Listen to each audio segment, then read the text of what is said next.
Представници од Националната земјоделска мрежа денес имаа средба со министерот за земјоделие Цветан Трипуновски.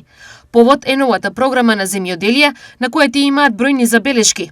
За нив денешната средба не била успешна. Прво и основно е дека ние не сме задоволни, не ја прифаќаме програмата за директни плаќања за 2026 година и дека бараме измена на истата програма, односно се врати програмата од 2025. Зошто? Затоа што таа истата програма е условена и буџетот е така рече намален и многу од земјоделците ќе останат без тие субвенции, што во овој критичен момент на земјоделието ни издържат и како многу.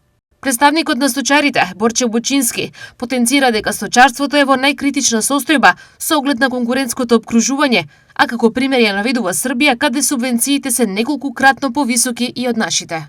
Министерот нема слух, не може да измени програмата, не ќе да измени и ние баравме старата програма, но со некои измени, не е само старата стрикно, измена во овчарство, измена во лозарство.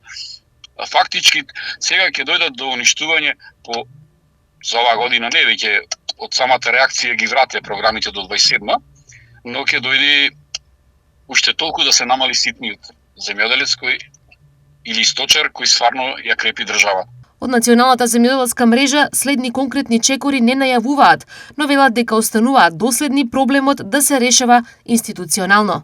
Ние остануваме за соработка, отворени сме соработка со институциите, ќе бараме решението во рамките на институциите. Меѓутоа ситуацијата е стварно ворена, македонскиот аграр е многу тешка и лоша состојба, така да очекуваме да има слух од надлежните, од институциите, доколку нема, тоа сето ќе се рефлектира врз производството на храна, односно до цените.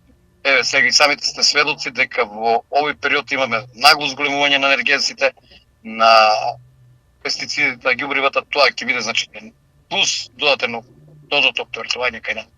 Од Националната земјоделска мрежа велат дека земјоделието е во неизвестност, бидејќи нема јасна гаранција за исплата на субвенциите и неговата иднина.